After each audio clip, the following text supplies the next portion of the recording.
I think, to be able to sit here today and say that I've represented Australia in 3 different codes is amazing. I scored a hat-trick on debut, got player of the match. We defeated New Zealand in front of my family, in front of home crowd.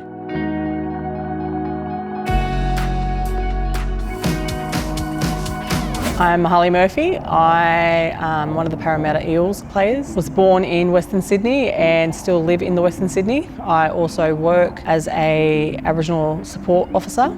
I think for me, always being that active kid, I was always set for sport, and my dream was to become an Olympian. Finishing high school, I got involved with football, and that's when I transitioned into the league world and the league scene. So my childhood was quite challenging. My mum had a car accident when I was 4 years old, and it really impacted our family. Yeah, it was tough. She was very dependent on us, and we had to help a lot around the house and come back together as a family. And my older siblings at that time were in their teenage years, so they were kind of going through their own little phases as well. Losing my sister, that was also something that really impacted our family as well. Yeah, so she passed away in 2013 due to a heart attack. And seems like it was yesterday, but I think that really impacted our family and brought us together a lot more. Yeah, I think from that moment and seeing how that impacted my family, and particularly my mum, I was, using my mother as my motivation to want to strive for better things and, make her proud. And my mum's the rock of the family, and she keeps us together and keeps us going forward. And yeah, I always take the field for my mum, but I do think about my sisters as well. I always want them to look down and be proud of, me and my siblings and our family. And yeah, I'm always going to do the best that I can to keep them proud. When things get tough, I look back at those moments and they're kind of like my whys. They give me that drive and that purpose to keep going and to keep pushing through those hard times. You've got 2 options. You can either keep pushing forward, or you can let it defeat you and kind of retreat from the situation and not do as well. So I've always looked at it as, things get tough, but it builds the resilience. And, I'd rather be taking the field, playing in big games and representing my family, representing, my country, representing, the teams that I'm playing for, and look back and be proud of that.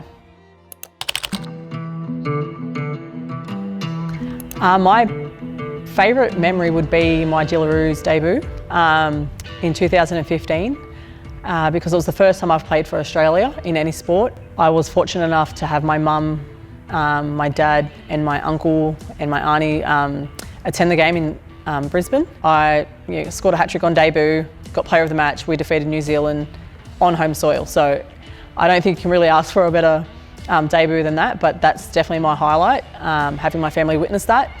When I first came into the professional side of sport, I had to change my eating. I had to, train a lot more. It was a real eye-opener for me because I had never experienced anything too much like that, that professional standard. As much as I'd love to eat Maccas every now and then, I kind of had to cut back on those kind of things. And, when you have your specialists around you telling you how to be the best athlete you can be, you kind of just have to listen and put your head down and really focus on what you've got to do. From when I first got involved, you didn't really, hear about women's league so much, but it's grown and the participation in numbers has grown around community sport as well. And, there's so much more support now, so it's great. And I think people with open minds will understand and, appreciate our ability. And yeah, it's entertaining a lot of people around the world, and that's what we want. We don't have full-time, training as an athlete as a job. We do have to work as well.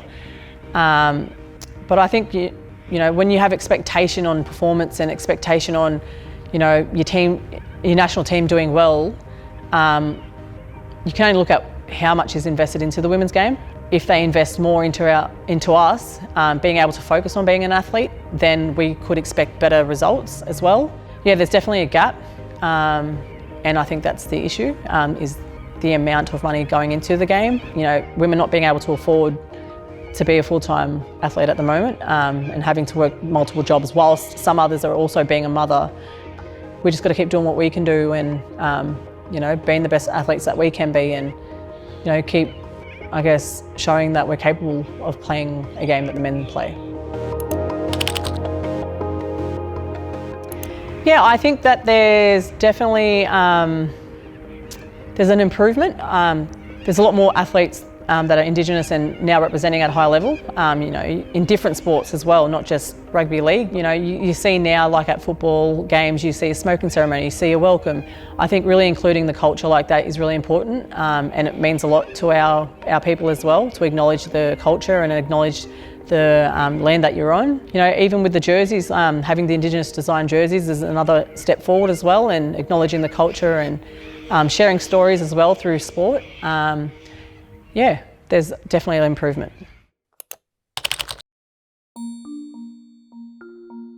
I do a lot of breathing work and just always checking in with myself, making sure that I've got a balance. I love to meditate, so that's something that I've taken for granted for so long, and it wasn't until the last 2-3 years that I've actually taken on meditation. So I know it sounds stupid, but one of my trainers from Rugby Sevens used to say, like, pluck your eyebrows, like when, because you're sitting there and you're focusing on like little things. I was like, I'm gonna have no eyebrows to pluck if I'm gonna do that. Yeah, I think it's important to be authentic as well. Be yourself. Share a bit about your personality and who you are really as a person, not just as an athlete.